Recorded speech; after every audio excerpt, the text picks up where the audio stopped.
going on, everybody? It's Jordan, Big J, John Louis, host of JJ Sports Talk. I got the sweatshirt for the show. I got my boy Kyle Eric with me, man. How you doing, my brother? I'm good. I'm good. Plenty of stuff going on this week. Ready to talk about it. So let's go ahead and do it. Yeah. I know your team's playing against the Chicago Bulls right now. They're down by two right now, 34-32. Yeah. I think they're playing in Boston right now. hmm Yeah. So, let's dive right into it, man. Uh,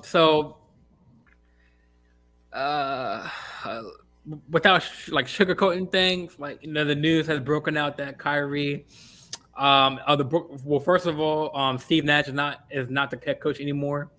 I believe I don't think it's official, but I think they're talking about Ime Udoka. Is he the head coach officially, or did they I'm not? interested to see if they still go that route, though. So yeah, because Woj said that they're finalizing a deal with Ime, but the deal hasn't gone through yet. So I think they have an interim, I think, head coach so far until Yeah, they they have make Jock Vaughn, who's the coach right now. who is it? Jock Vaughn. He was Steve Nash's top assistant. Uh, He played in the NBA for Utah some years ago. got you. So yeah, I mean, we have that story to talk about. Ime hmm is potentially gonna be the head coach, but they're kind of having a stall on that. Kyrie suspended for 5 games due to his, I would Well, it's at least say, five. at least five Yeah. and anti-Semitic, I guess Twitter. But let's get right to the meat and potatoes of the show. So I know you have your views. I have my views. For me, at first, when I heard the Kyrie made this tweet and then deleted it, um, I was mad because I was like, okay, oh, here we go, Kyrie all over again. And first, it was the road was flat. Then it was the whole vaccinations issue. Then now it's this. But this is the first kind of scenario where I step back and kind of not.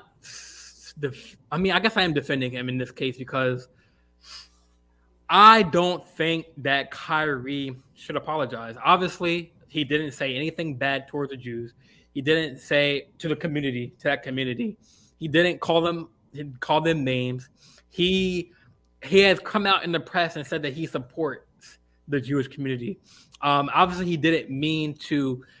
I guess I don't think his intentions were to, hurt the Jewish community. He says that he's a very cultured guy. He's very educated in what he talks about. But my whole issue is when it comes to, I know we both want to get into the media realm of sports, and I think me as a media guy, I think this case or not case, this story has been blown up out of proportion. I have some insiders, like some of my friends who work for, who intern for the Nets and have been around Kyrie and Kevin Durant. And Kyrie has been known as a down to earth kind of guy. Always, is a hard worker when he comes into the building. But some people just don't like when he says some things that are okay. I would believe, or some things are crazy. But this one, I don't know. I feel like people are attacking Kyrie in a way that, oh, he's anti-Semitic. Oh, he's that. He's that. I don't think he's anti-Semitic because he obviously, yes, the film that he promoted, which he didn't promote, was about Jews and black Jews and how they talk about the Holocaust and I think the film and how that transpired.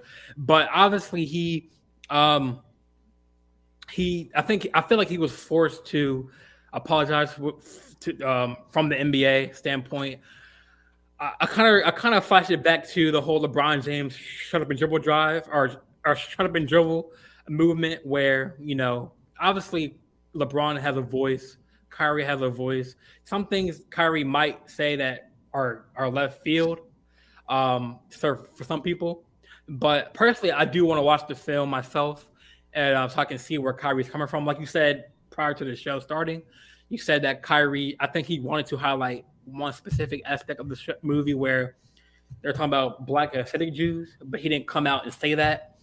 But when Nick, I forget his last name, when he asked Kyrie the question, "Oh, are you promoting this?" He was like, "Promoting what?" He was like, "Oh, you promoted the video on Amazon on your." He's like, "I mean, hey Nick, you are. I mean, you promote things. I mean, why can't I?" He's like, "No, stop dehumanizing me on here." Like, like so. Kyle, like, I want to hear your view. I know you want to voice it on here. So, what is your whole aspect on the whole Kyrie situation? So my thing with Kyrie is trying to see because I guess I saw a part of it when he joined the Celtics because when he was in Cleveland, didn't really pay much attention to him, and some things that he says, he has his opinion, like you said. Last year when he didn't want to get vaccinated, and he made that known. That was something where I didn't have a problem with him speaking out against that because that was his personal preference. Cool. When he talks about the Earth being flat, I may not believe that, but I know people who do believe that, so I understand where he's coming from. Cool. This one seems a little different to me, only because um, with what you're seeing in Brooklyn, where you're seeing like Jewish fans going to the games, wearing shirts, almost like protesting Kyrie Irving. Now that becomes on the court issue where Brooklyn, Joe Tsai, those guys have to try to figure out a way to make sure that that doesn't get too ugly. So that's probably what led to a lot of this with Joe Tsai, coming with those rules for Kyrie to be reinstated and all that kind of stuff. Fine, that's a business trying to cover itself. I get it. Now, if Kyrie posts a link to a movie with his large following, you could basically call that promotion only because a lot of his followers, if they see that, they're going to want to tune into it because they'll be like, well, Kyrie's posting this. I kind of want to see what it's all about. And as I said before the show started, so I'll say it again on here. I went on the Anti-Defamation League website, saw some bullet points on the video, and it's a film that's it has a message with trying to tell I guess the black people's origin and like how where they come from in terms of Jesus and all that kind of stuff. And then within that there's anti-Semitism type stuff in references to the Holocaust not being real and all this kind of stuff, quotes that are linked to Hitler and all that stuff. So it's a film that would be considered, I wouldn't say divisive, but it's going to be one of those that gets big reactions one way or the other. If you're for the film, you understand what's going on in the film, that's one thing. But there's going to be a lot of people who would be, I guess, offended some way by it. So that's where I see, all the backlash that Kyrie is getting. It's understandable only because we just saw the whole stuff with Kanye and how he keeps going, on with anti-Semitic stuff and, people speaking out against that. So with the timing of all this, it just looked bad. Now, you brought up the whole LeBron shut up and dribble thing. And, I'm one of those, because I've said it on my show, I've done episodes about, athletes should be allowed to use their platform to speak out against stuff. When they had George Floyd and all that, if players were vocal about it, no problem with that, because that's what they should be talking about. And when media people try to tell them, oh, well, you're an athlete and I go to a game to watch you play a sport, not to hear your opinion, that's kind of a problem to me, because if if a politician can, speak out against other things other than politics, and it seems like it's okay, why does it stop there? And athletes live in this society, so if they have an opinion against something that's going on in the society, they're just a human being like you and me. So what's the difference between me saying something and LeBron or Chris Paul saying something about? So I never understood that, and I love when media people try to push that point and people push back on them right away saying you're dead wrong about that. So I mean, I heard Stephen A this morning. Stephen A said, Kyrie's a good dude. He he just kind of gets in his own way sometimes because he he thinks at times that he's like more of an intellect than others, and he can kind of get stubborn when he talks to certain people. And I mean, I can't be mad at Kyrie if he's one of those who's always seeking knowledge, because technically that's how we should all be. But he had to know that with the subject matter of the film, there would be some backlash. And I think the point he wanted to get across, he probably could have gotten it across without just posting the link to the film. He could have said in his own words, like, what he supported. And we probably wouldn't have any of this going on right now. So like a reporter like asked Kyrie, like, what are your reactions to the backlash of all this? And Kyrie was like, which I will talk about after I say this. Like, so Kyrie, he was like, so the question was like, hey, Kyrie, how do you, what were your reactions to the backlash of like the tweet and everything? Kyrie was like, where where were y'all when I was little, when I was, I guess, mentioned like when he was in school of how 300 million of his ancestors were buried in America. I mean, so he kind of like, oh yeah, with his not Native reflect, American background. so he kind of like turned the question back on the reporter, and the reporter was silent.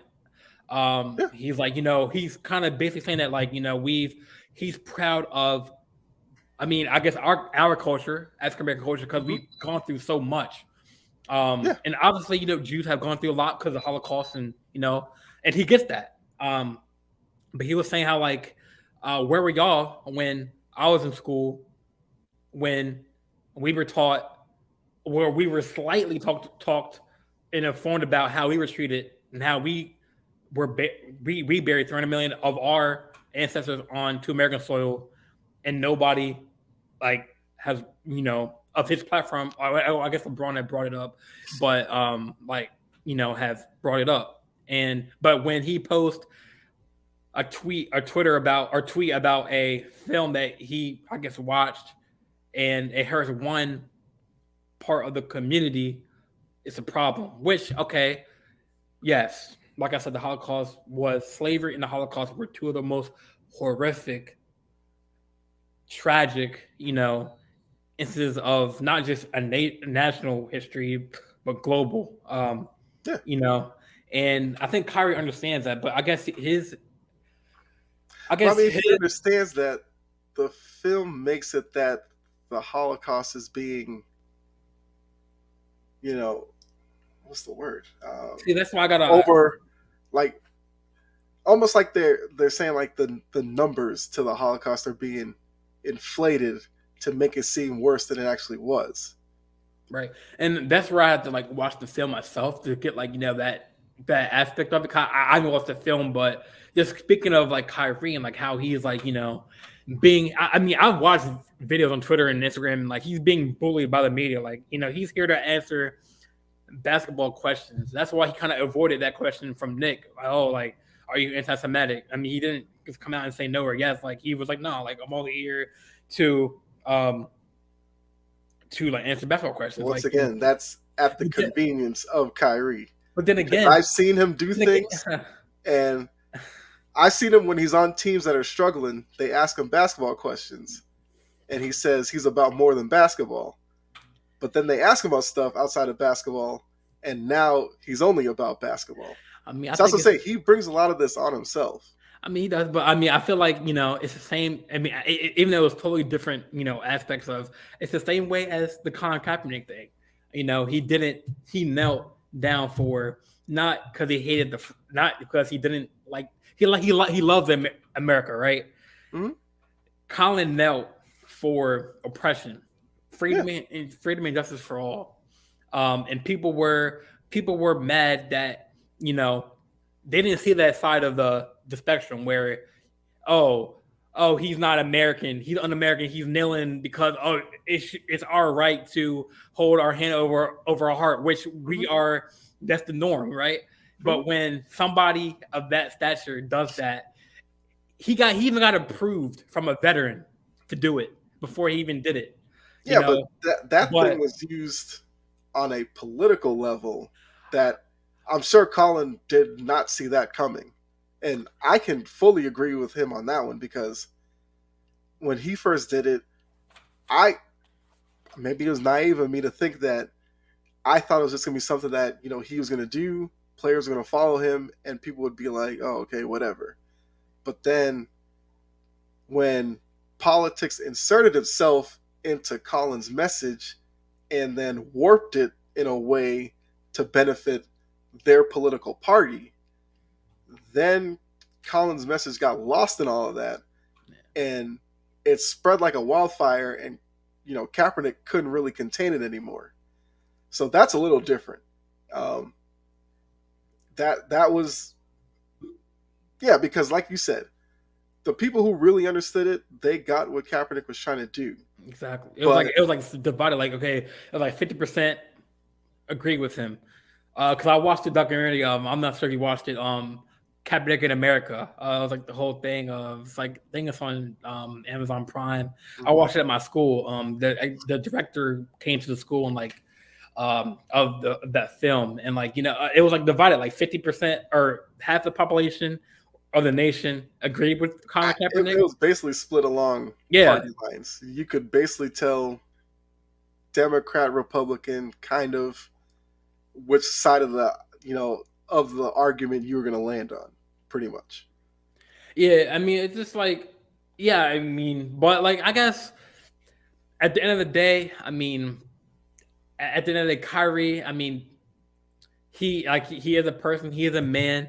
I mean, Hmm. and I don't feel like the media or anybody should. I mean, obviously, yes, it could be a controversial post that he tweeted, but I feel like he shouldn't really have to.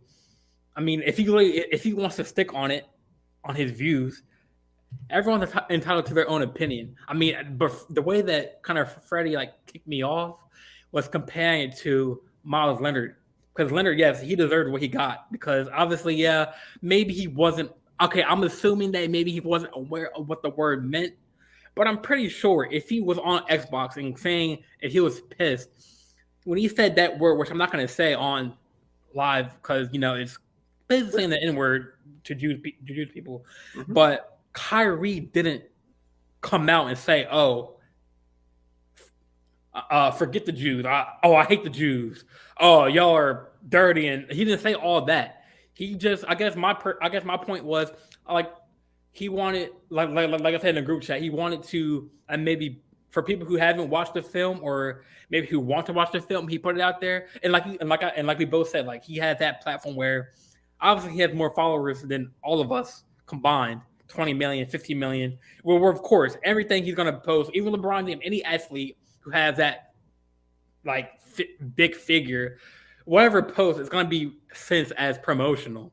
But I don't think he promoted it as being a bad like eh, forget the Jews, da, da, da, this and that, this and that. I think his point was he was trying to get a point across where trying to get his point across.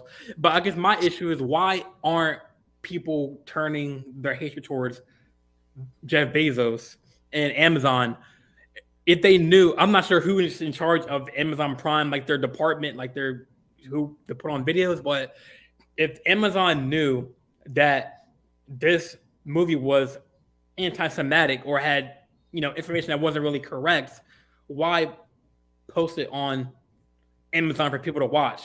That's Uh, where people are not answering the question there. Like, I mean, it's not Kyrie's fault that he promoted it off of a platform that wasn't really, you know.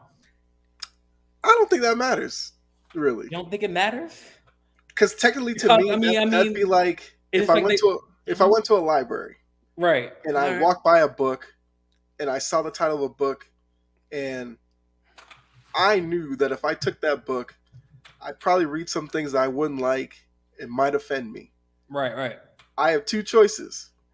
I either check out the book or I pass it by.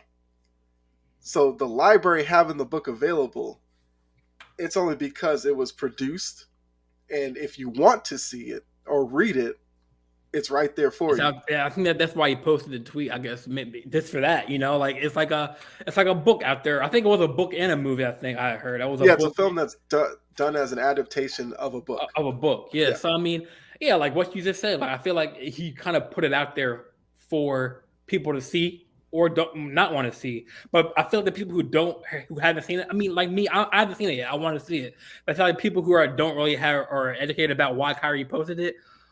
The people who haven't really, watched it, like, or don't really have thoughts of watching it, they're like, oh, Kyrie anti-Sematic, but I don't think he's not anti-Sematic. He hasn't really came out and called anybody out, like specifically of a race or anything like that that I've known of or seen an article about. I don't think he's ever came out and like called some race this or some ethnicity that. I mean, I feel like he's just proud of, how far we have gotten as African Americans, obviously, but I don't know that game where the anti-Semitic those people came in, like to watch the game. I guess they didn't really. I mean, they just were. I mean, obviously they were mad, but at the end of the day, Kyrie whenever they said I'm sorry, like he didn't. He went over there and maybe after the game kind of apologized, shook their hands.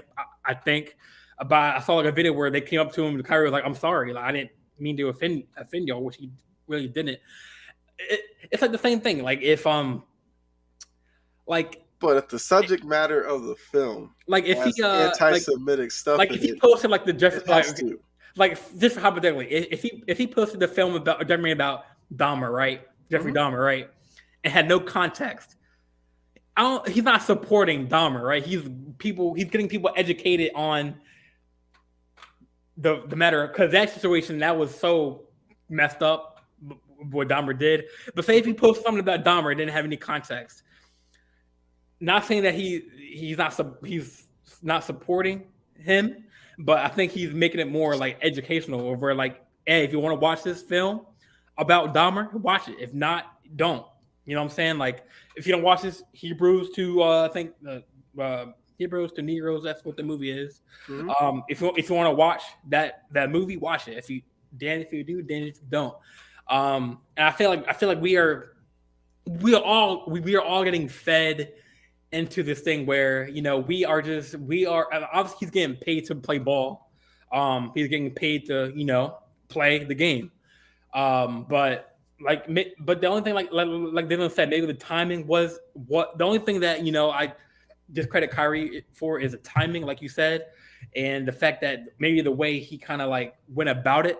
Like you said, he could have maybe highlighted one part of the film, like you mentioned before we got onto the show, about the black Jews, but maybe it kind of was an awkward timing in the sense where like he did kind of talk about the film and post it, but I feel like he's being forced to apologize. I feel like that statement that he put out on Instagram wasn't really him.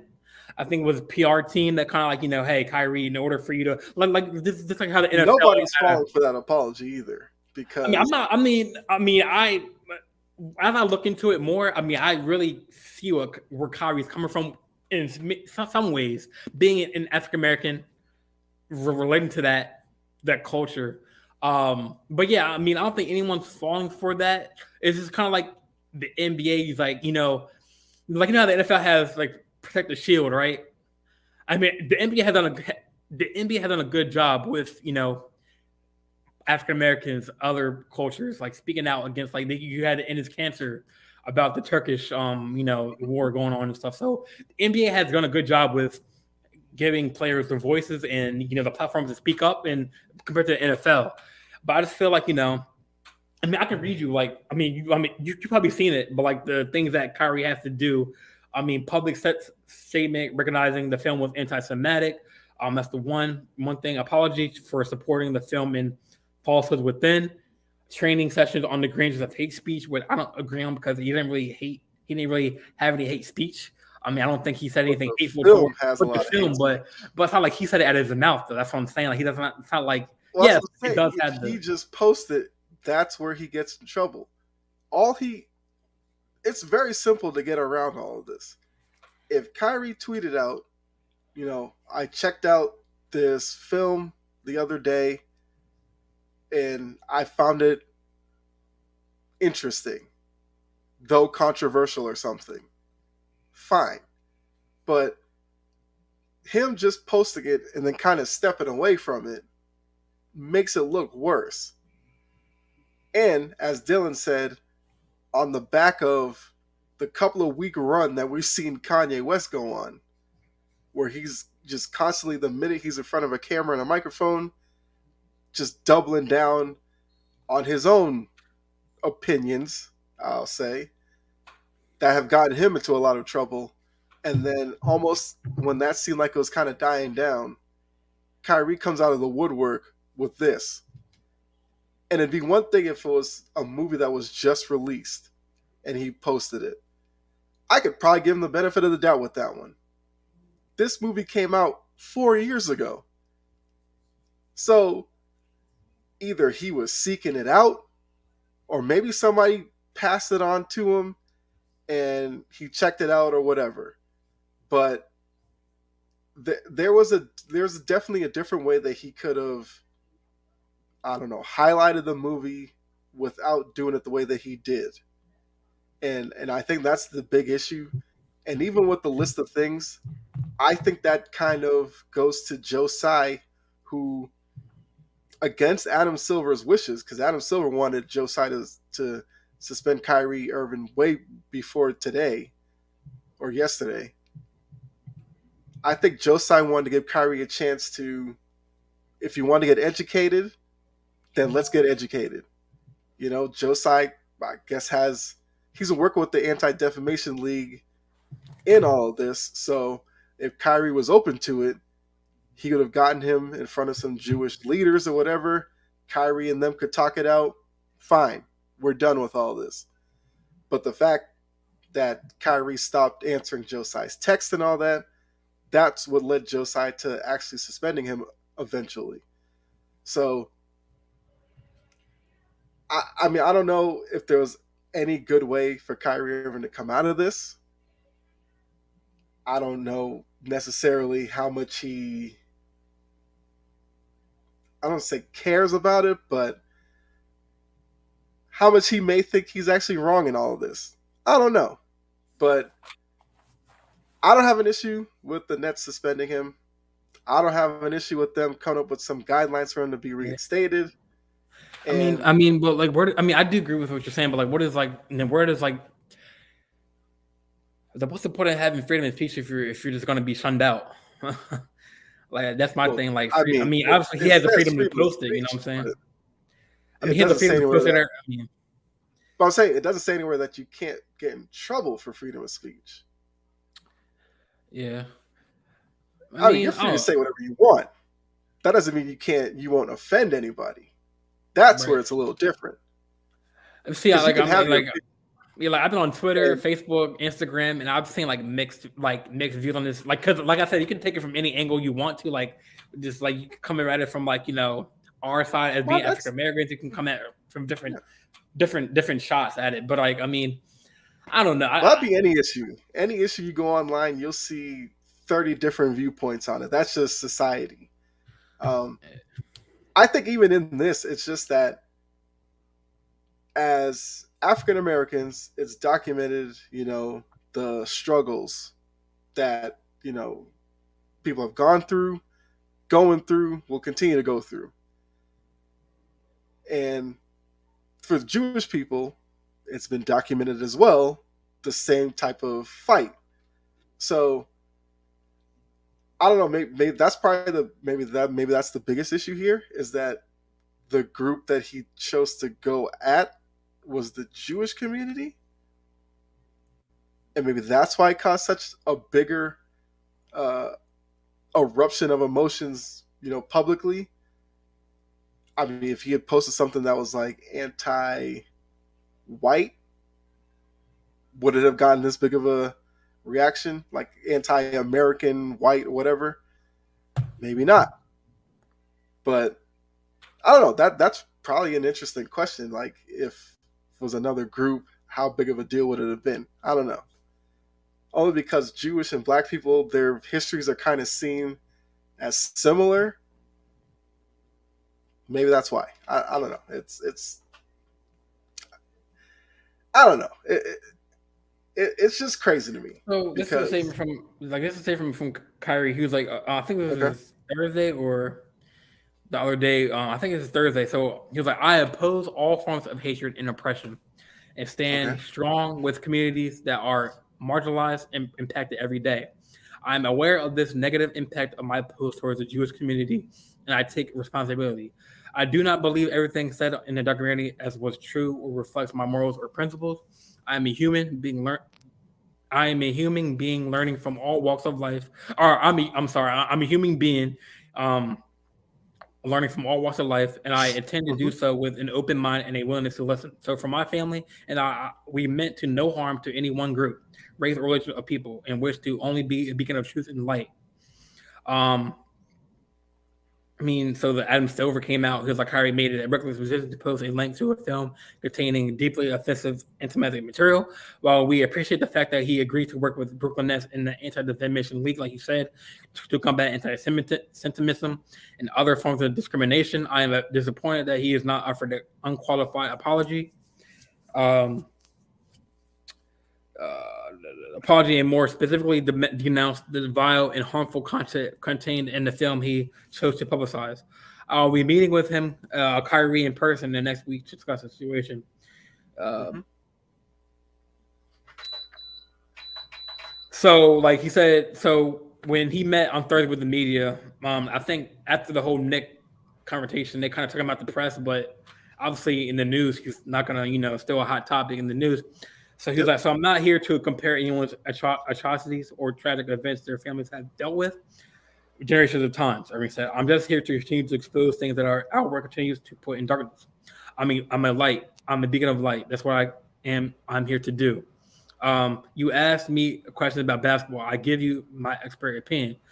You guys ask me about other things. I give you my opinion, and it's met with whatever you believe the perception of the deception is. You guys investigate my life every day, and justify it by serving your own purpose, which I honor. I would not like the same effect in return. So it's like, yeah, I mean, like like hearing him and then hearing Adam. Obviously, see, I didn't know Adam was Jewish until you hmm told me. I didn't, so I can see why he's very disappointed. But um, I mean, in a way, like he didn't really apologize, but he did kind of apologize. He was like, "Oh, I'm not really." Like in his like apology, like he said that okay, I'm for all races. I am open to learn about other communities. So I'm interested to see once he meets with like the Jewish community, how people will and if they accept Kyrie for for saying his piece, and then Kyrie hearing the Jewish community's piece, and they're saying, I wonder what people are gonna say. Oh, okay. Oh, is this okay? Like, oh, this is fine now. The community accepts Kyrie. I mean, I wonder what people are gonna say that are, you know, that were against Kyrie, knowing that it hit that community specifically. hmm Which I don't think he meant. His intentions weren't to harm the community. That community, it was meant to like bring light to a situation where Black people are kind of afraid to speak up about these things because obviously it's kind of a sensitive kind of thing to talk about. But I mean, I know this is a conversation. I like this back and forth conversation because like this what needs to happen in like in society. You know what I'm saying? How we can have your views, have my views. But like I don't want to hog the show with Kyrie. I know Ben Simmons is uh is hurt. I think he has I think a sore knee, I think, or something like that. I heard. Yeah, he had an MRI done and nothing structurally or anything like that's wrong with the knee. So I guess it's more of a discomfort thing with him right now. And it's interesting because when he went to Brooklyn, I feared that something like this could happen where the structure of Brooklyn is breaking down in a way that I don't think Ben Simmons is going to feel welcome there. And I wonder if he's going to start using this knee as a way to miss games now. Because when I heard that Philly was going to move him, I said the best place for him to go would be Golden State or a team like that where he could go there, be like the fifth guy. Nobody would care what he does. Problem is, in Brooklyn, he's supposed to be part of a big three. So now every night when we see him and he scores like 6 points, he becomes the story. Mm-hmm. And for somebody who people want to label as soft mentally, that's the worst place to be in because now he's going to start questioning himself all the time. And I honestly believe I wouldn't be surprised if by the trade deadline we start hearing rumors about Brooklyn wanting to move him, and then who knows where the Ben Simmons story is going to go after that. It's a whole mess. And adding that into all this just makes it seem like, how did Brooklyn become the center point for all the drama in the NBA? Well, I mean, there's some other drama out there, and, Miles Bridges and all that, but Brooklyn has enough drama to last like a decade. It is all happening in one season. I don't know how they get out of it. Yeah, and then just announced that I think Nike has suspended Kyrie's shoe. I think That so. naturally was going to be the next step. Yeah. So I don't think he's like off the. He's not really off the. He's just suspended, I guess, for now. I was just on Twitter and Instagram just looking at the news. But yeah, I mean, Well, they're probably sitting back wanting to see what Kyrie Irving's next step will be before they completely cut ties with him. That's gonna be crazy. But yeah, like you said, Ben, he hasn't really. I mean, he still hasn't really been himself. Still afraid to go to the bucket. Still afraid to. I know that one game I think they played the Pistons like last Saturday when he had an open layup, passed the layup out to I think to Kyrie, and he had an open lane to the basket. It's a mental block with him for sure. Yeah, when people ask me if hey Jordan, are you surprised that Steve Nash is not the coach? I mean, yes, he had a winning record, but I'm not surprised he's gone because I mean, obviously due to injury, it wasn't really his fault because KD was recovering from that Achilles. I think from that year he tore his Achilles against the when he was in the Warriors against KD Toronto. The first year with so he was, I mean, that wasn't Steve Nash's fault. I mean, but when all healthy, sometimes I think they played 14 games together as a whole. So this effect that they brought in Kyrie, Harden, and KD to win championships. That was the goal. Mm-hmm. They hired. I mean, there's other qualified candidates out there other than Steve Nash. I know he was a player coach. He played in the league was a good player, but I don't think he was qualified to be a coach of the Nets. I think there was, but like you said on the Big Three podcast, like Kyrie and KD said that we can. I mean, we don't need Steve Nash. We can coach ourselves. You know what I'm saying? Right. And there was a sense in the offseason, KD wanted it was either hey, you ship me out, or it's Steve Nash.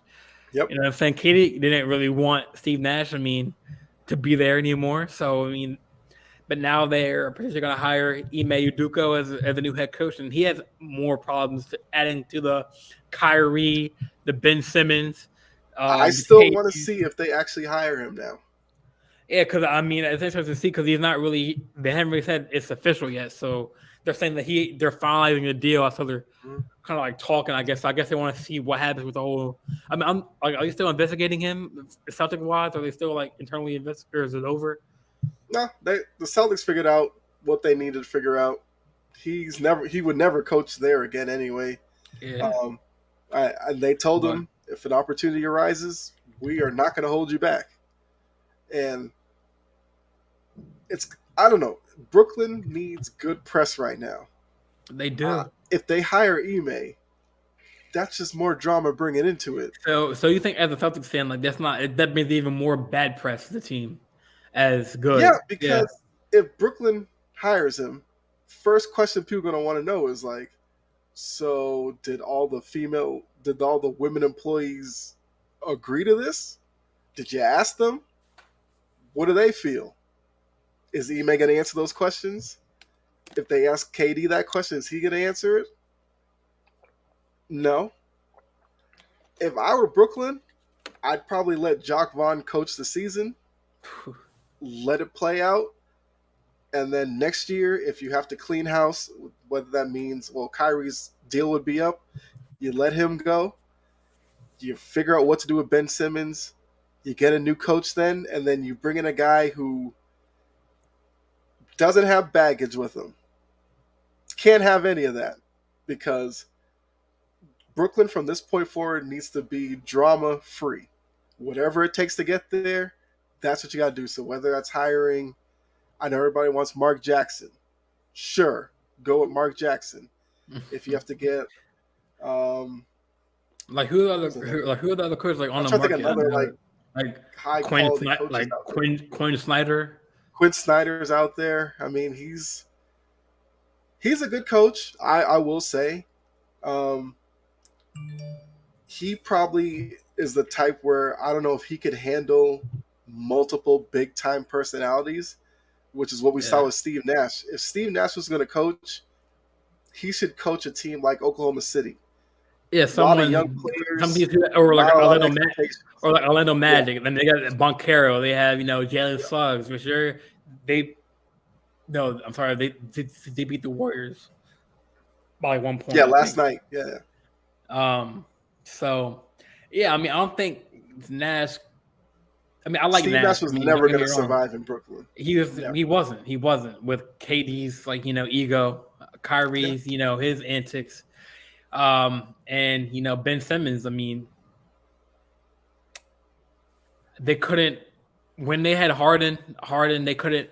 I mean, obviously injuries, like I said, were a big factor, but when they were all healthy, I mean, they couldn't really like get that chemistry going, and like it wasn't doesn't really fall on Nash because like I guess it kind of does in a sense, like, but injury wise, Nash couldn't deal with that. But when they're all together on the court, they just couldn't figure it out, and they were the whole reason why they brought those kind of egos onto the court was he thought that it was gonna work in getting them a championship, and obviously it didn't. But I do agree. You make a good point saying how Steve Nash he should coach again, but he should coach a team that's like the Toronto Raptors or like the Magic or like the Kings. So a team that's kind of established, but kind of on a rebuild. Maybe it would have been better if the Nets would have cleaned house before the Nets. Yes, that's what they should have. But now they brought in a player coach. I know Stephen A. kind of endorsed the fact that he shouldn't have been a coach in the first place because like there was other talented, more qualified coaches at the time of Nets hiring.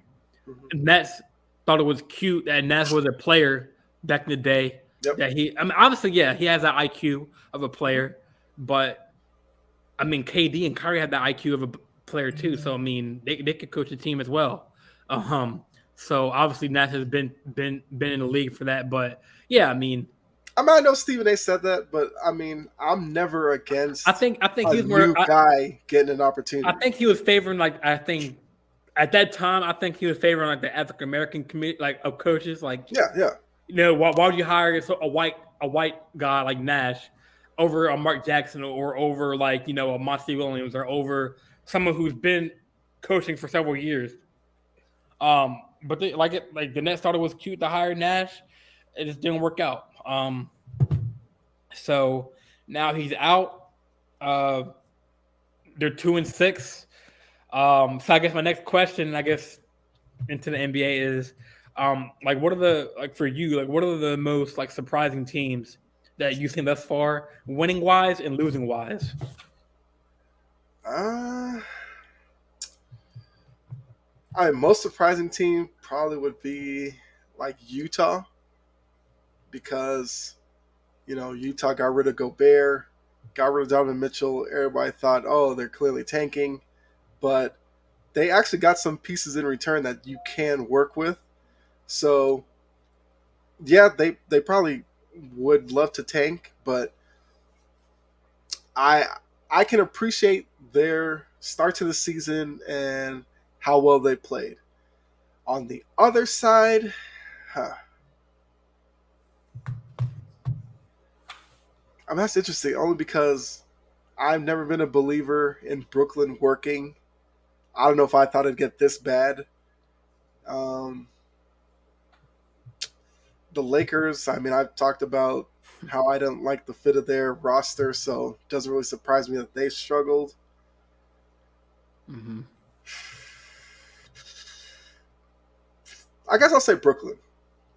I mean, As, all this drama, that has to be surprising about how much could go wrong with one organization, and it just seems like that where they could benefit from just one person being able to, get everybody in a room, talk it out, or have some type of direction. It just seems like there's no direction right now with Brooklyn. You know, they they get Durant, he's hurt. Durant wants Kyrie, they get Kyrie. Then it's like they don't like having Kyrie there because he his play has dipped, I will say. That playoff series against the Celtics where they got swept, a lot of people put a lot of attention on Durant, where if you watch that series, Kyrie quit on that series after game one. And I'm not afraid to say that because he played game one, he had a good first half, and he started getting into it with Celtics fans, rubbing it in their face because he didn't like the way that, he didn't like the fact that he lied to Celtics fans and then they had the nerve to boo him when he went back there, which is one of the things about Kyrie that I don't like about him. Like he goes to an event, tells Celtics fans, "Oh, I'll be here for the next whatever years," and then the very next All-Star break, you were seen talking to Kevin Durant, making plans on playing together, and then when Celtics media asked you about it, you didn't want to talk about it. But whatever. So when they lost game one on that buzzer beater by Jason Tatum, Kyrie checked out of that series. And Durant felt like he had to take so much on himself that he struggled. But for some reason, everybody came down on Durant. So now you take that with the whole James Harden saga. They bring him there. Within like a week, James Harden's like, yeah, I'm not feeling this because Kyrie Irving's a part-time player. And it's just continued into this season. It'll probably go all this season. If they make the playoffs, it's going to be a playoff issue because we're going to have to see, will Kyrie have a good playoff series or not? Will Durant struggle again? And it's just, I don't know. Because now they're talking about how Joe Tsai is kind of over Kyrie, which I don't blame him. Because as talented as Kyrie is on the court, it seems like with each passing day, it seems like it's less and less worth it to have him on your team. And he's only played over 60 games like 4 times in his career. Mm-hmm. So at a certain point, it's like, why do we do this to ourselves? Right. I know KD, I think at shoot around said that, just sticking with the Nets, just Yeah. so like So Thursday, I think, or today, I think, and then he clarified on Twitter. So his statement around shoot around, he was like, and I quote, Mm-hmm. I ain't here to judge. This is KD, not Kyrie. Yeah. KD, I ain't here to judge nobody or talk down on nobody for how they feel, their view or anything. I just didn't like anything that went on. I feel like it was all unnecessary. I feel like we could have just kept playing basketball, kept quiet as an organization. I just don't like none of it. But then I guess fans were kind of like, okay. So Durant kind of clarified on Twitter saying that I just want to clarify the same as I made a shoot around. I see some people are confused. I don't condone hate speech or anti-Semitism. Feminism. I'm about spreading love always. Our game unites people, and I want to make sure that's at the forefront. And then Katie continued in the article, and I quote, "It's just the way the NBA is right now. Media, like I said, I mean, media. There's so many outlets now and stories that hit pretty fast now because we're in a world of technology where we don't get our news from just a newspaper back in the day. Usually back in the day, we used to get a newspaper or if our sport info from a sports article or sports, section. Now we have it on our phones. ESPN, Bitch Report, other form. So he was saying how and media, there's so many outlets now, and stories hit pretty fast now. That's where all the chaos is coming from. Everybody's opinion. Everybody has an opinion on the situation, and we're hearing it nonstop. But once the balls start bouncing, and we get into the practice, none of that stuff seeps into the gym.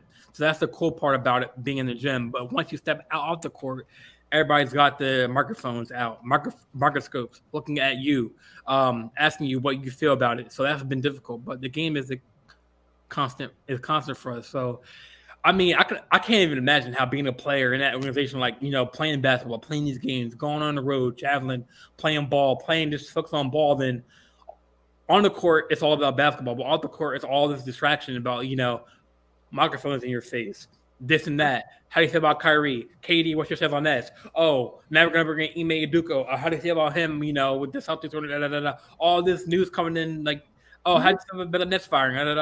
It's like that's a cool way to think about things. How KD's this is important from him because like he sees it. That's Kyrie's point guard. I mean, that's KD's point guard. What I'm saying? Obviously, he is going through it, and he's basically saying like remember at practice, focusing on, playing basketball. None of that stuff matters, but off the court, when we're dealing with, so many different outlets posting so many different things, hearing somebody ESPN saying one thing, one sports podcast saying this thing, one thing is saying Twitter is saying that, Facebook is saying that thing. It's hard to, follow what's going on. And then you have the microphone in somebody's face. And Katie's not really like he's all for it of Kyrie having a voice, but obviously he doesn't want to be. Obviously, Katie saying he really doesn't want to be a part of. I don't blame him. Kyrie, I actually feel bad for Katie in all this because I do too. I know Katie has the whole thing where he has the burner account and all that kind of stuff, but I feel like for Durant, it's like when basketball season starts, he's a basketball player. He just wants to live his life, go out there, play games, try to win a championship. I'm sure in his mind, if Kyrie wanted to do this, do it in the off season. Because if you do it in the off season, they don't have to ask me about it. Because I'm on the off season as well. So I'm living my life and you're doing you. But you do this during the season when we're teammates. Now I get dragged into it because one, I brought you to Brooklyn. I told them to get you here. They brought you here. And it hasn't worked out. We should have won championships. We haven't even gotten to the finals. And this is going to be a season-long issue, at least until, Kyrie's reinstated and all that kind of stuff. But, I mean, I think I just saw the score flash by, and I think the Nets are winning by like 30 tonight. So, I mean, I guess hopefully it's the start of maybe a new beginning for the Nets. Who knows? But yeah, I could fully understand where Katie's probably frustrated by all of this. Yeah, I feel like and also like the organization is kind of like with the whole like vaccination as him not playing. I think the organization is just tired of. I think the league's tired. Fans are tired. Yeah. But I mean, this instance, this is the first time I'm saying like a split thing of like a split views on Kyrie's this situation. I like some people think that yeah he should apologize. Some say Well, the he's a man. vaccination thing was a little divisive too, but I'm talking about this whole like the yeah. Jewish this is the first time I'm seeing like what Kyrie said in the press and everything like is being like kind of like split because like I hear half the Twitter, half the people on Twitter, and half the people like here are saying yes, he should apologize, and if he apologized, everything would all be flowers and peaches, right? But now the other half is saying, "Oh, he's a man. He's a man. He should own up to what he believes in and shouldn't have to apologize. He's a man of his word, um, and he should stand 10 toes down on his statements, And I feel like if he wasn't an NBA player, then people would kind of like, if he wasn't NBA, if he wasn't playing in the NBA and he said these things, I don't think fans would be like. Obviously, they would be like, okay, they would be split, but they wouldn't be thinking, oh, you getting paid to play. That's why I say like shut up and dribble. Like players are paid to play, but they're not.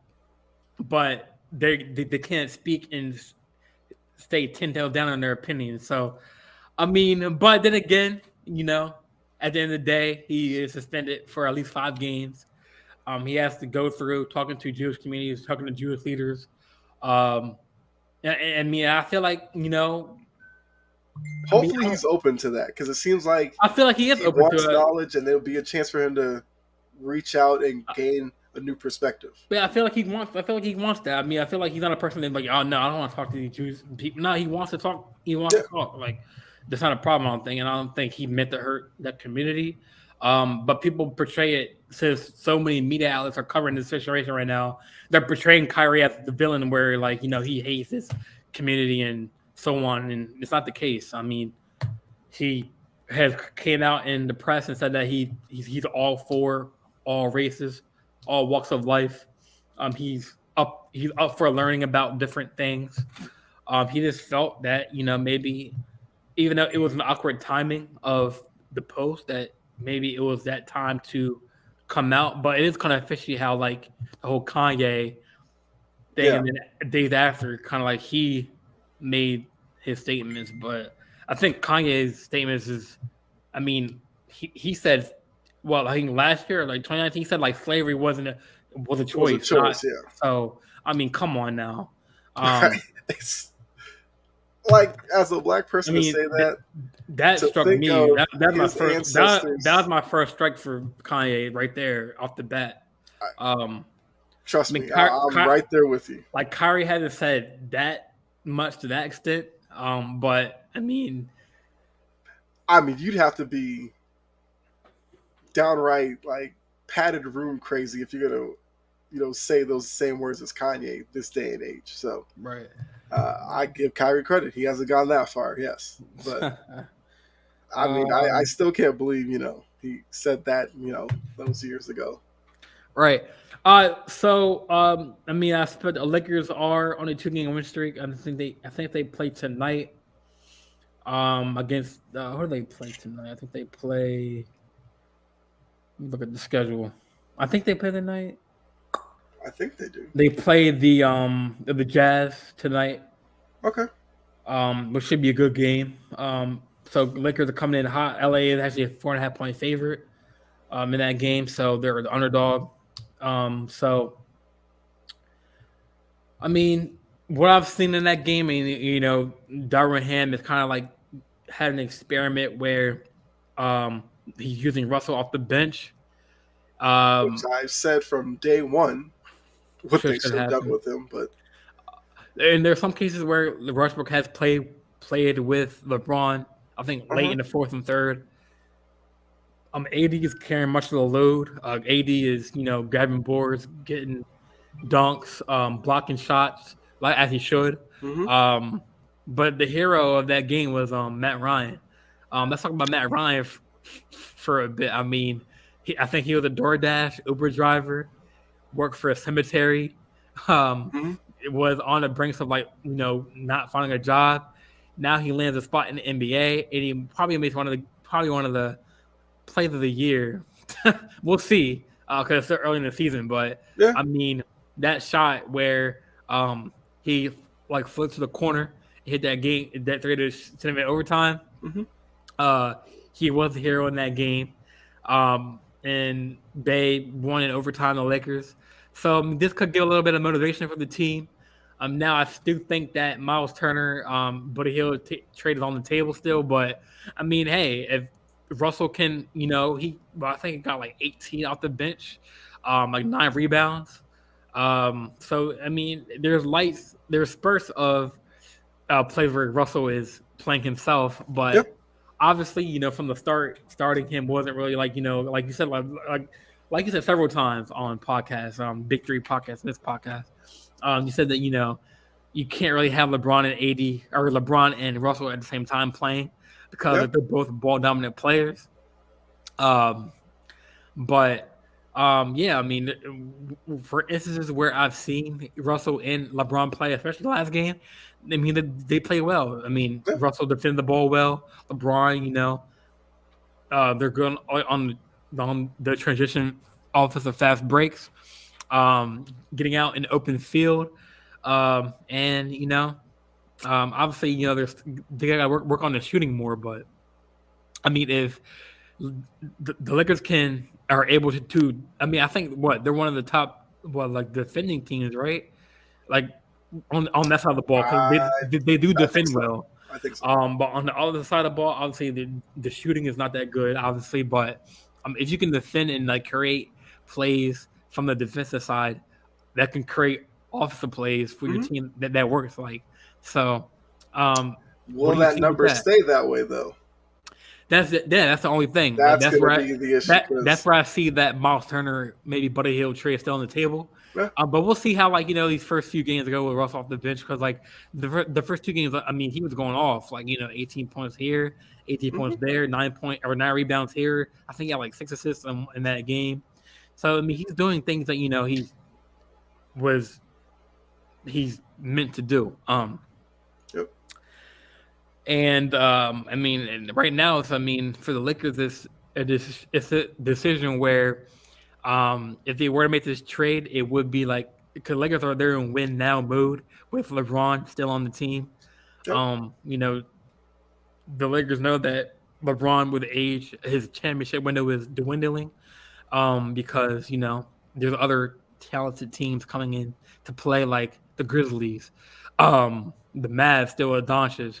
I mean, the Warriors are 3-6. They can snap out of their streak, and get hot. The Suns still. So they know that they got these teams out here that have better shooting, have better defense.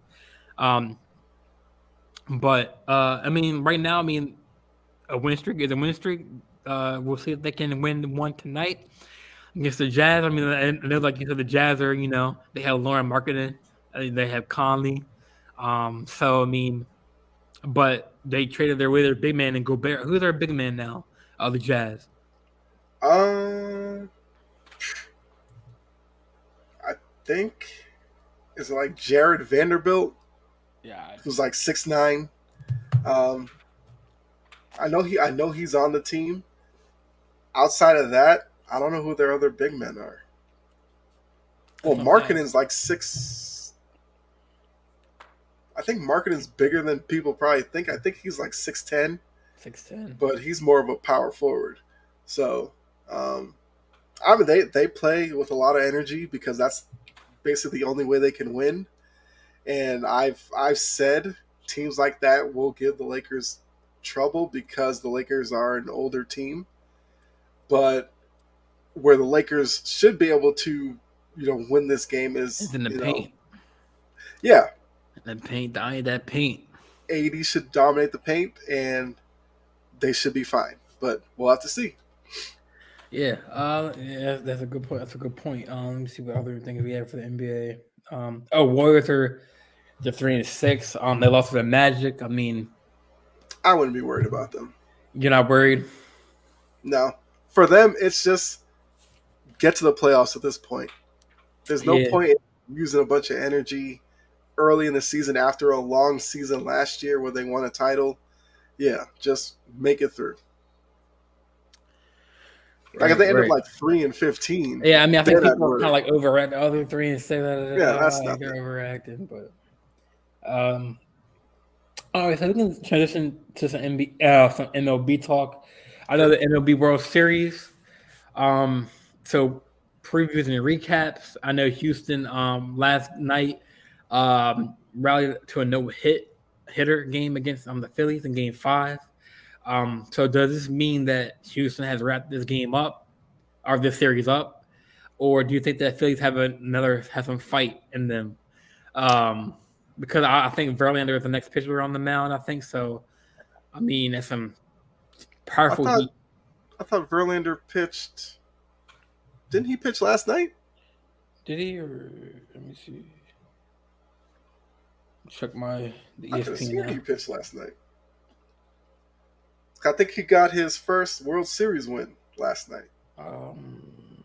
What's today? The 4th. Did they play yesterday? Yeah, they played last night. Yeah. Yeah, I'm pretty sure it's Verlander. Because I think he went 5 innings last night. How was a no-hitter when it was 3-2?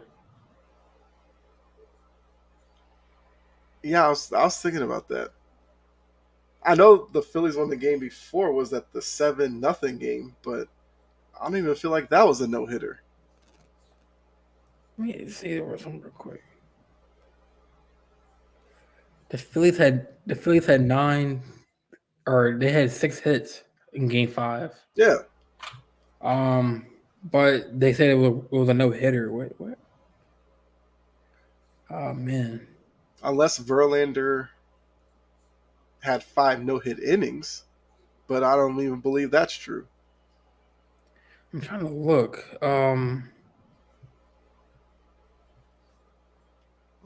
I could probably pull it. Looking at my app, let me see.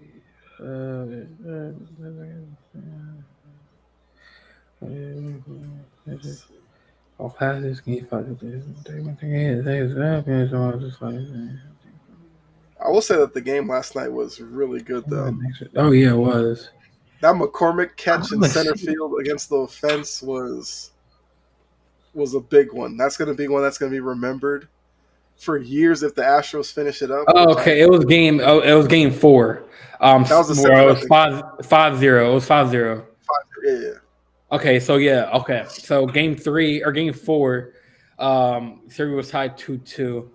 And the Astros complete first ever combined no-hitter in the World Series. Yeah. Okay, so it wasn't game 4. Okay, so it was a close game, I guess, game 5. Game 5 was. I think it was 3-2. Last night was 3-2. Astros win. So right now it's 3-2 Houston. Going back to Houston for Game 6. Yeah, I picked the Astros in 6 to begin with, so. Yeah, I did some research. It wasn't last night. It was the night before the no-hitter. Yep. Okay, it was combined. Yep. Yeah, I mean, I don't think the series is over. The Phillies, I mean, they're now in win now mode. Obviously, they're behind. Yep. I mean, I know they're back in Houston. So is it like 2 games in Houston and then it goes back and forth? No, games 6 and 7 are in Houston. That's it. Games 6 and 7 or 5 and 6? You mean? No, they already did 5. Oh, 6 and 7. Yeah. Yeah. Yeah. So I mean, Phillies are. I mean, they got. I think they missed their opportunity. To be honest with you, I think they did too. But I mean, obviously, it's not over until it's over. That's true. Obviously, they can have a chance to tie it up. But yeah, I mean, with that no hitter in Game 4, I mean you had to put up hits, and that's not what they did in that game. And with Harper and Schwarber, They have Schwarber leading off, which I think is a good thing. It's a good idea because he has a power bat off the bat. But I mean, I feel like I hate to say it. I hate to say this on this podcast, but they are the Golden State Warriors of the MLB right now because they have everything. They have the pitching, they have the hitting. If Altuve is not having a good series, then Bregman steps up. If Bregman has a bad game, then Alvarez has a good game.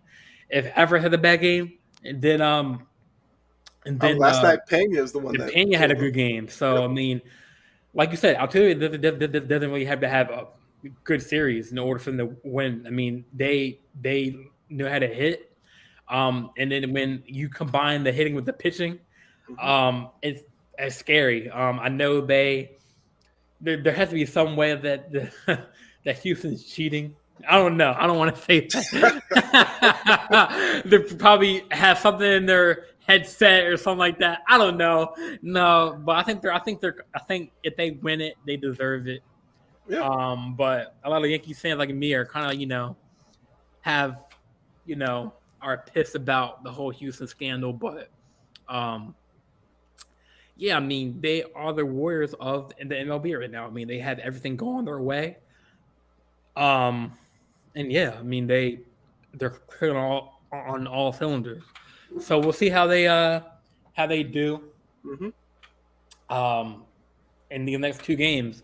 If Philly, I mean, now it'll be huge if Philly can turn Game 6 around and win, and then kind of force that Game 7 in Houston and kind of pin Houston up against their own wall at their house. So I mean, it'll be very interesting to see if the Phillies can rally, get some hits. I'm trying to look to see who's on the mound on Game 6. On the mound, I think Zach Wheeler, and then for Zach Wheeler's pitching, and then Framber Valdez is pitching for the Houston. So it's gonna be a good matchup. I know win probability. ESPN has Philly winning 45.5%, and then they have Houston winning 55.5%. So obviously the home favorite. So. I mean, other than that, I mean, I think that it's gonna be a good 2 games to watch out for, and yeah, let's kind of segue into our NFL talk. I mean, what a hell of a trade deadline we had. I felt like it was like NBA free agency. Players getting shipped here and there. It felt like that. That rare time where we see players getting moved, like Claypool getting moved to the Bears. Obviously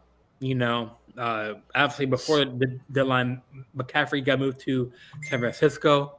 So before we get into all that, let's do our Week 8 recaps, and after that, we'll do our Week 9 pick'ems to get out the way, and then we'll talk about.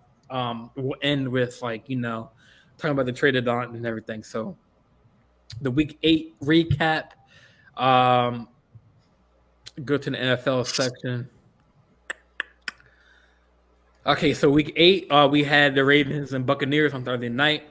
A lot of my peers have said that, Brady has never lost 3 consecutive games in a row. He has, though. Yeah, he has. Tom Brady, he's gonna beat the Ravens and Lamar Jackson. I mean, they kind of like in the first half, they kind of like were kind of like, they weren't really playing Ravens offense football in the first half. They were more like, I mean, obviously the Buccaneers had a depleted cornerback room, and so the Ravens were kind of using that to their advantage. But the Ravens' way is running the ball, and they ran the ball more in the second half with Gus Edwards and Kenyon Drake.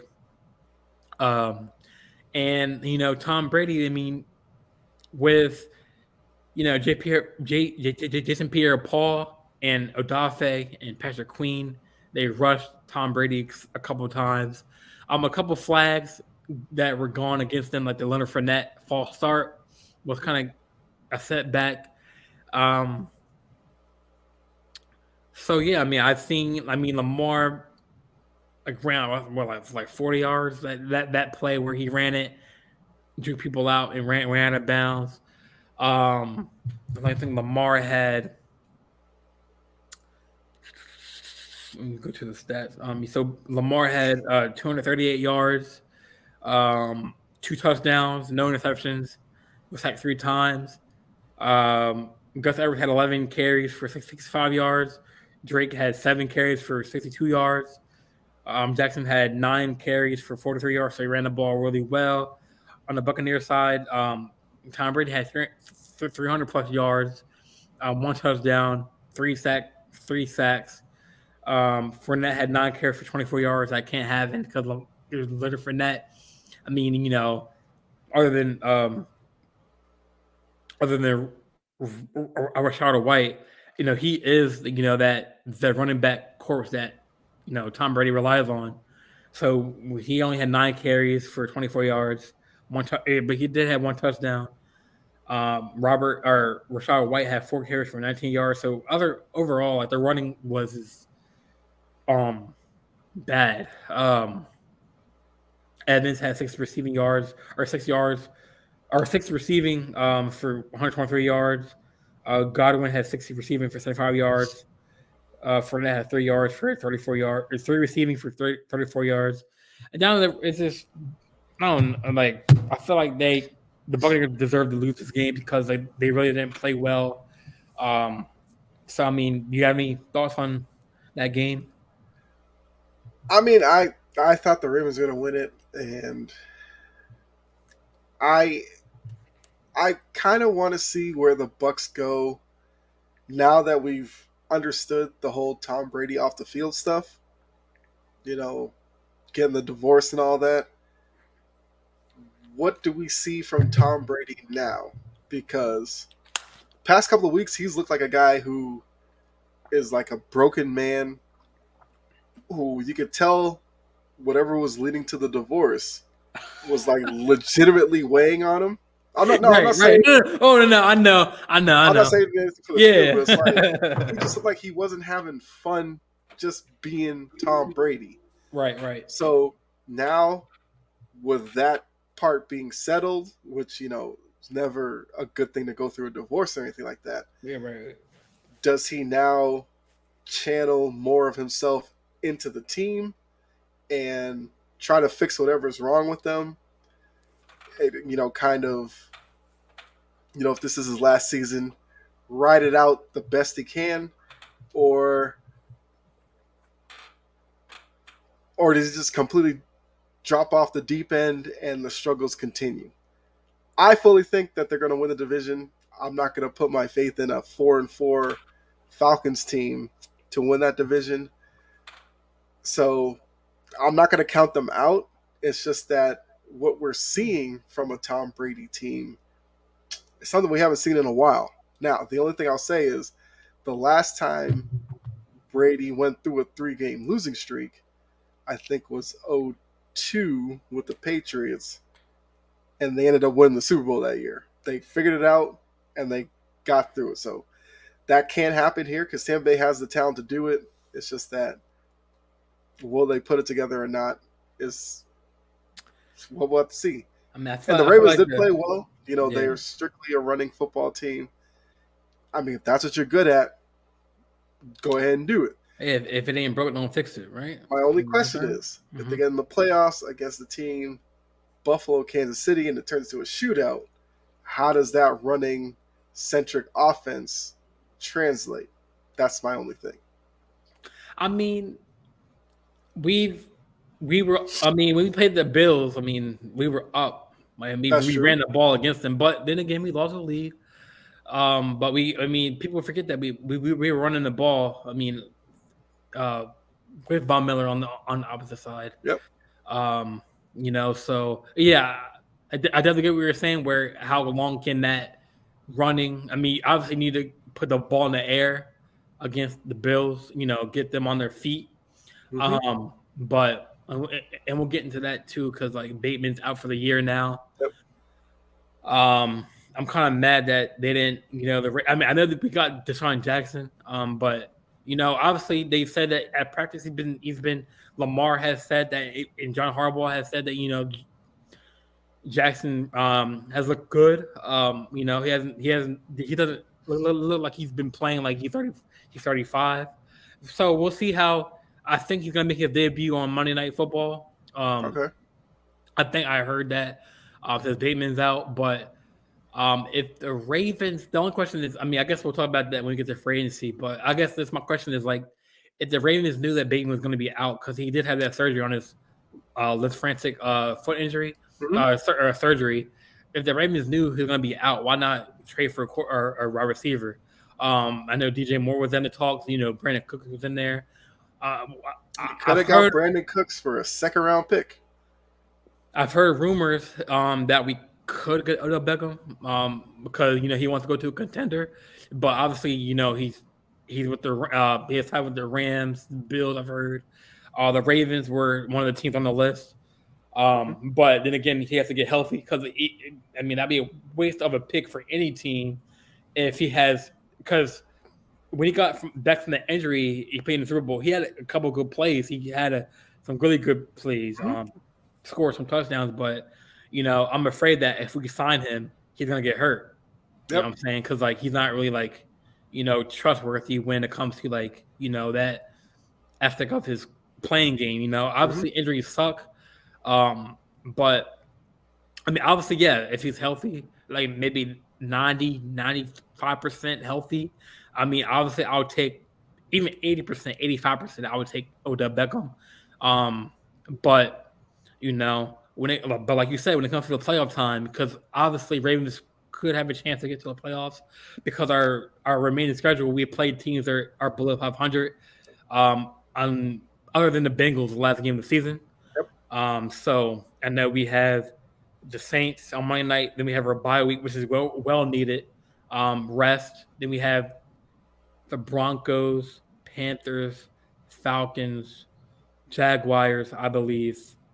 I gotta look at Browns again, and I think Steelers. We got to pay them twice still.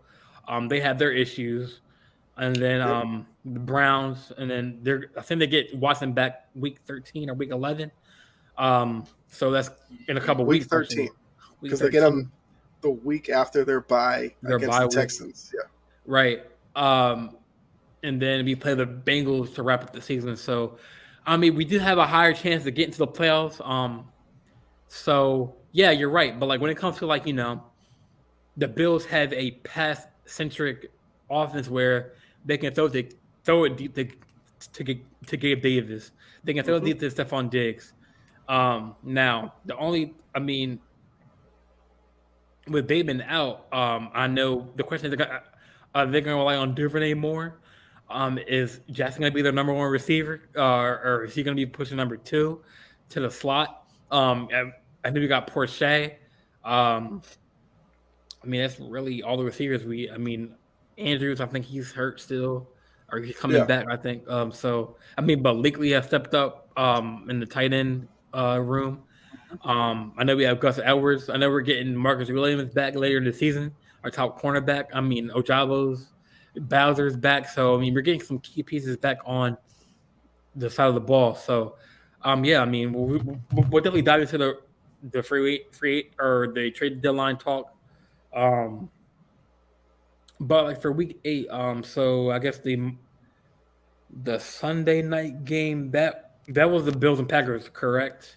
Sunday night Yes. game, yeah. Yeah. So how did you? I mean, Went how I expected. right, Green Bay stinks. They'll continue to until they realize that they should become a run first offense. But Aaron Rodgers' ego will never allow that. And because of that, they're going to continue to struggle. The Vikings are the better team in that division.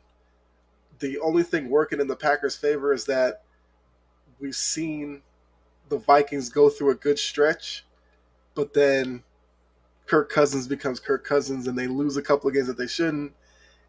And that's probably Green Bay's only way to get back into it because right now they're like 4 games out, and I fully expect the Vikings to keep winning. So I don't think Green Bay's going to get into the playoffs as a division winner.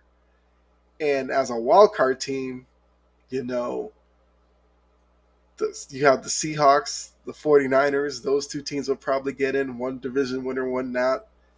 Um, well, the Bucks, I said, will win the division, but you have the NFC East with the Giants, Eagles, Cowboys, looking like they'll all be playoff teams, at least right now. And I kind of think that by the end of the season, the Packers will be on the outside looking in, which a lot of people were not expecting coming into this season for sure. But I do not like what I see from them when I watch them play. And this is what they get for, sticking with Aaron Rodgers, who, during the offseason when they had a bunch of young wide receivers come onto the team, he wanted to host Jeopardy and threatened to retire to become the new Jeopardy host instead of working with them. And now we're seeing where that connection just isn't there between he and his receivers.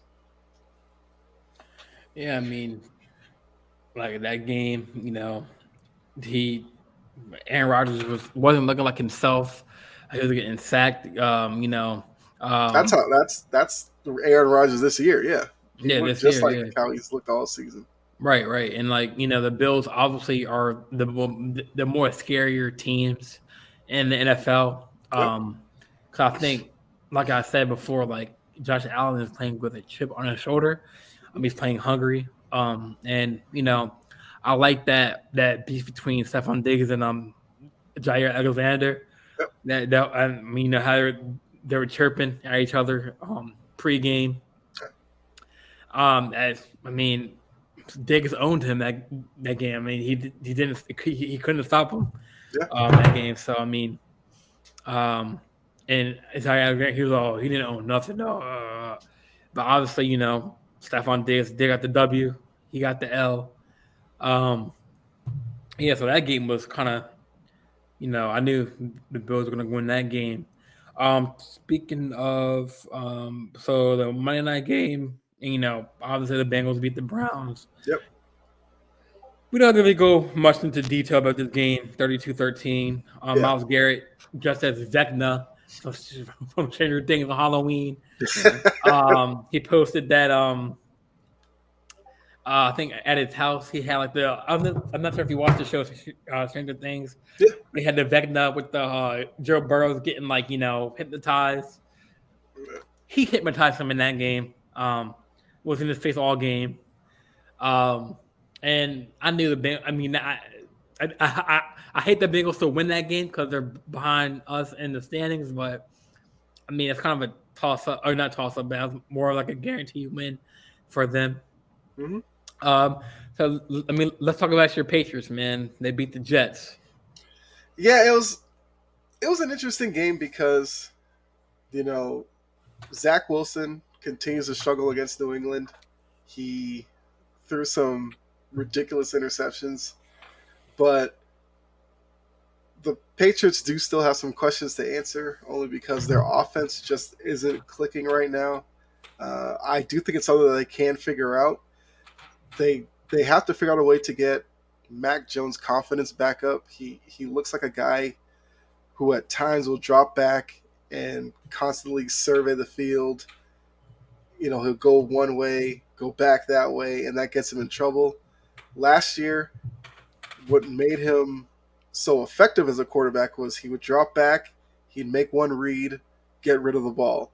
He's not doing that right now, and they have to figure out a way to get him to do that again. But definitely a big win against the Jets team that's having a really good year, and they're back to 4-4. They have the Colts this weekend, so a chance to get over 500 finally, and maybe push for like a final wild card spot. But it's definitely going to be tough for the Patriots this year. But I like what I see out of Ramondre Stevenson. He's been really, really good. He's established himself as a frontline running back. And yeah, the Jets can be a good team. They just have to get the quarterback position figured out. And I know we'll talk about trade deadline stuff, but they decided to keep Elijah Moore, surprisingly, and I don't even think he was a factor in the Patriots game. I don't remember him getting called, so I'm sure his frustrations are just going to continue because he's still not getting the ball. I mean, maybe that was a guy that Baltimore maybe could have gotten out of New York. Never know. Yeah, there was a lot of receivers that were, that wanted, DJ Moore, Brandon Cooks. I know Kyle Fuller. I think I heard him floating around, but he's injury prone. Yeah, he's Um, always hurt. so, I mean, other games, Saints freaking, they spanked the Raiders 24-0. That Blowout, was kind of surprising that the Raiders couldn't score. Yeah, and they're in the red zone. I think they didn't score, yeah, but that was a Adams rough right one. there. So, Eagles, no brainer, defeated the Steelers. What else? Other games. Jaguars 20. Oh, that game was. I think that was one of the London games. Uh, go to the box score on that one. I mean, Russell had 252 yards, one touchdown, one interception, was sacked 3 times, but had a 84.3 rating. So he didn't really play that well. But it Um, wasn't terrible. it wasn't terrible. Yeah. I mean, Lawrence had a terrible, even more terrible rating, 52.2. Had Mm-hmm. 2 interceptions, which was the last one was crucial. Yep. Because that last pick sealed the game, or interception sealed the game. Um, I mean, Etienne Jr. had 24 carries for 156 yards, so he pounded that ball. Now they traded away Chubb to the Miami, so Yeah. I don't know what they were thinking on that. I mean, obviously they drafted him to be that centerpiece of that Mm-hmm. defense, and I think Miami won that trade for sure. Yeah. Unless if he wanted out or Yeah, something, then I could say that Denver, by letting him go, it could be a win-win situation. But right now, it doesn't make sense that a team that's been struggling all year with a defense that's been at least showing up, and then you trade your best defensive player away. But maybe we'll find out a little more about it in the offseason, maybe why he got traded, but it seemed a little weird to me. yeah. So let's just dive into the week 9 pick'ems. I mean, I had my first game. I think my lock was the Eagles and Texans, which they beat them. I mean, the Texans they put up a good fight in the first half. No, they were passing the ball really well, putting up touchdowns, but at the The end of the day, Texans have talent. It's just, they just don't have like they're paying the better teams. yeah, they just have to. They just need a couple more pieces to fit in there, but Right. they, they're on the rise. It's just that doesn't look good right now in terms of wins. Right, right. So I had the Eagles as my lock. They won 29-17. Actually, it was a close score than what I thought it was going to be. I thought the Eagles were going to blow them out the water. Mm-hmm. But they got it done. Now the next game, or let's do the Sunday night game. Sunday night, it is It's Titans Chiefs. Titans Chiefs. So I think that's going to be. I think I had no. Did I have that in my lock? Trying to see if I had the Titans as my or Chiefs as my lock. I think I did. No, yeah, I think I had the Chiefs as my lock because they were 20.5 point favorites. Mm-hmm. Then I had so for my upset I had the Falcons over the Chargers. I'm still standing by that. Um, I feel like the Dolphins are going to beat the Bears. Yeah. Bengals should beat the Panthers, but they put up a good fight against the Falcons. So I mean that's a tricky game for the Mm-hmm. Bengals. Packers should handle the Lions. They should, in quotation marks. Yeah. The Colts should beat. The Patriots should beat the Colts. I'm a slipped up there. I said the Colts should beat the Patriots, but the Patriots should beat the Colts. I think so. Yeah. The Bills should beat the Jets. The Yeah. Vikings should beat the Commanders because they're 6-1. That's my Jaguars. upset. I think the Commanders beat the Vikings. Oh, okay. So you had some of the big three podcasts right there. Taylor Heineke, Yeah, he just does something to Washington, but yeah. and then Terry McLaughlin. Yep. Scary Terry. Scary Terry, and then who's the is Brian Roberts? Is he playing? Well, Robinson, the running back. Oh yeah, Brian Robinson. Yeah, he's playing. Yep. I mean, I expect the Bills to beat the Jets. Mm-hmm. Division game. But so Ravens Monday night, Ravens Saints. I have the Ravens winning that game. This will be the debut of Roquan Smith. That was a really, really good pickup for the Ravens. Having him and Queen in the middle. Yep. Raquan leads the league in sacks. He's up there with, I think, only Bobby Wagner with the most sacks in the league. He's a 2-time Pro Bowler, and he brings that that fire to the team that we need. Mm-hmm. Yeah. So he is making his debut. And I think Deshaun Jackson making his debut.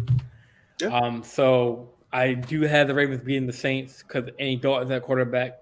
Winston's still out. And Michael Thomas is out for the year. So I mean, he hasn't played in like he hasn't 3 played years, really. Yeah, so. That's not surprising. But I mean, obviously, people were so hyped that he was back. But obviously, Dalton's the quarterback, and I see Raquan Smith and Tyus Bowser making his debut because he was hurt, dealing with an ACL tear. He's back, so they are going to get to the quarterback, Andy Dalton, and I think Campbell is back because he was sick against the Buccaneers. So that was a big piece that the Ravens were missing on the D line. So I just feel like they are 2.5-point favorites, the Ravens. I think on ESPN, but I do have them beating the Saints. Any other games that we missed? No, I mean, I know the Rams-Bucks game's getting a lot of attention only because both teams are struggling, and this is seen as a game that will set somebody's season even further back. But yeah, on the side of that, I think we've touched on everything really. So the trade deadline. So the last thing, the trade deadline. Any surprise trades that you saw? The Chubb one, the Claypool one. Any other trades that you saw that were the Kyrie Ridley one where he wasn't even he can't even play. Yeah, that's one clearly Jacksonville's trading for him for next season, hopefully. Next season, yeah. The Hawkinson trade is interesting to me because it's within the division. The Vikings needed a tight end, so they may have overpaid for Hawkinson, but it's because of the need. And Detroit capitalized on that and got a lot of picks in return, so that's a win-win situation there. Outside of that, the other big move, Claypool to Chicago doesn't really do anything for me because they traded Roquan Smith. They traded Robert Quinn. Robert Quinn. But then they bring in Chase Claypool. For what reason? Chicago, they don't know what they're doing right now. And you look at the Philadelphia Eagles with Jalen Hurts, and that needs to be the model that Chicago takes with Justin Fields. The way that the Eagles have built that team around Hurts is what they need to do in Chicago, but they haven't done it yet. And they're going to have a bunch of money in the offseason, and I want to see how they spend it. Because next season is going to be pivotal for Fields' growth and for that team in terms of for those fans in Chicago. they're going to need to start seeing some results next season. But Right, and it's gonna be interesting to see about the Raquan Smith because, like, obviously, Raquan is coming up on his. He's only 25. yep. I thought he was older than that. I thought he was a veteran, but obviously he's 25. Mhm. I think he's Lamar's age, or even I think a year older, a year younger. So he's on his final year of his rookie contract, I believe. So Yeah. the problem is, I mean, obviously Lamar is the man in town. He's a quarterback. So the question Mhm. is, is Raquan a 1 year rental? I'm assuming not because the Ravens signed him to, be with, the help that defense, help our defense. But then again, he had Lamar, and plus the thing is, they're both self-represented. And I think Raquan, I think when asked about that, he said that it's a gift that he was like, yeah, some of these Asians should be getting paid, but like it's good to have your own representation. It's not like he's representing himself; he has his own team around him. Like I think Lamar has his mom Yeah. as his agent. I think Yep. behind the scenes. So the question is: Are they going to sign Raquan first, or are they going to sign Lamar first? I mean, they're both on expiring contracts, but Well, now and they could sign again in addition to Raquan, and then franchise have Lamar, but and keep him on the roster. I think they're going to do that twice, I believe. yeah. But honestly, the last resort is to franchise tag Lamar.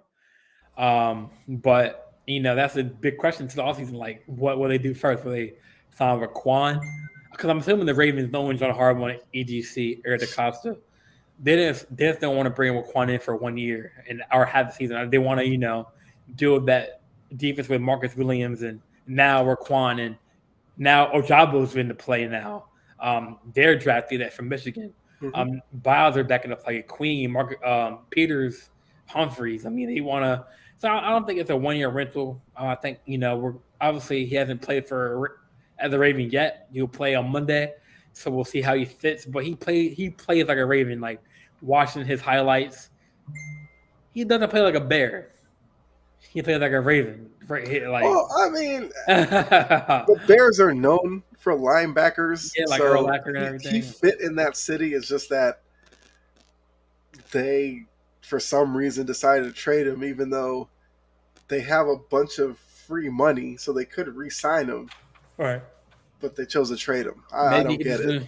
maybe he felt like they weren't winning games, and maybe he just didn't see them because he wanted to go to a contender.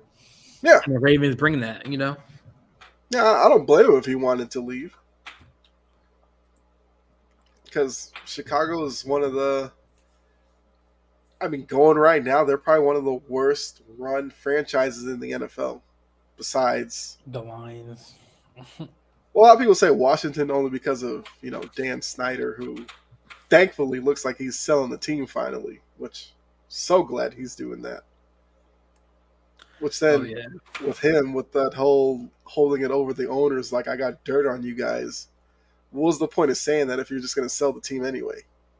I don't get it. Uh, I don't know. That's another story for another day. But yeah, Well, I he mean, is the selling. Yeah, he NFL, is. He is the selling NFL the should be team. glad he's going to be no Gone. longer an owner. Yeah, Yeah. I feel that. But I think did we cover everything we needed to cover for tonight? I know that Kyrie kind of took up the whole show. But yeah, I mean it was I mean, much that's going to needed. be the story for the A next much needed. couple of days. So, Right, right. Yeah, so I think that concludes tonight's show of the Jizzia Sports Talk. I'm your host, Jordan Jean Louis, aka Jordan the Big J. Jean Louis. I got my boy Kyle Edwards. Any final thoughts before we head out? uh, I guess just have to say Tennessee versus Georgia this weekend. It's gonna be a I good can't one. wait to see that one to see, how Tennessee can do after beating Alabama a couple of weeks ago. Oh Now man. they have to try to beat another top tier team in Georgia.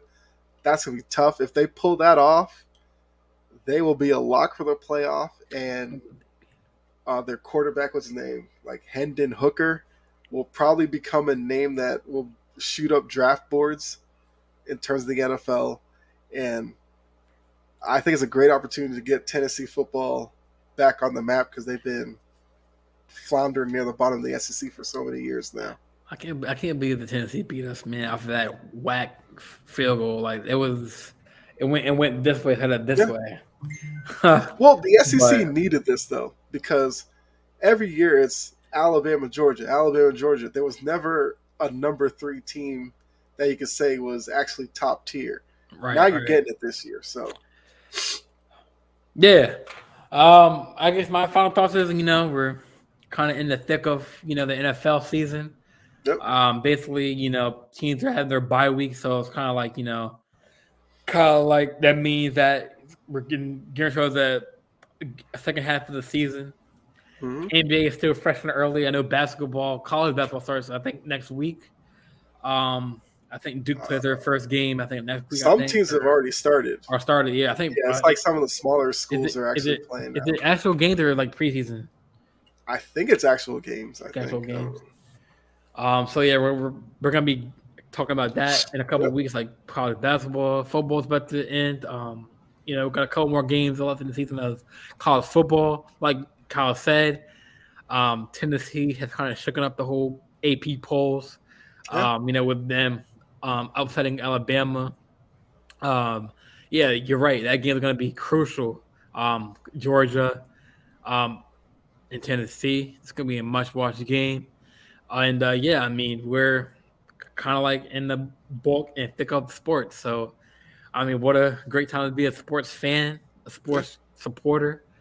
Um, and yeah, I mean, this will do it for the show. I mean, you can find the show on Spotify, Apple Music, Amazon Music. The live stream is always on my YouTube channel, the Digital Sports Talk Show channel, um, and also the Facebook Live or Facebook streaming. And then I did put it on Twitch too now. So we're live on Facebook, YouTube, and Twitch. If Kyle, you say you have some podcasts too, right? The Pigskin, Yes, I um, have. So Big Three with you the Big and Three. Dylan On Tuesday. Tuesday 7 o'clock. I have pre-gaming Pigskin Yep. Thursday nights 7 o'clock, and then I have my own show, Chomping at the Bit. I don't do any live streams. It's just like recorded stuff. But Quarter stuff. yeah, Got you, man. So yeah, that concludes tonight's show. Thank you all for joining the live and tuning in. And don't be afraid to if you're talking about Kyrie or something else, or don't be afraid to comment yeah, comment your thoughts because we love that feedback, we love that interaction. So don't be afraid. Obviously keep the comments age appropriate. Don't just say yeah. random Be stuff, but respectful. be respectful. But we take all the comments, and we'll reveal the comment on the live show, and and if people want to reach out to you, like how do people? You have like Instagram, Facebook, or obviously you have Facebook, like your Yeah. Twitter. Well, so YouTube channel is Chomping at the Bit. My Instagram is just my name, like Kyle.Edwards. Okay. Um, Yep. then like Chomping at the Bit on Twitter. It's either Chomping at the Bit or my name, and you'll find me everywhere. Gotcha. All right. Well, this will include tonight's show. You'll see me and Kyle back on the Sports Empire show, the Big Three podcast with Dylan Reed. So stay tuned for that. And we will be back next Friday. So thank y'all for tuning in. And it was a good show. And good night. Yep. Good night, guys.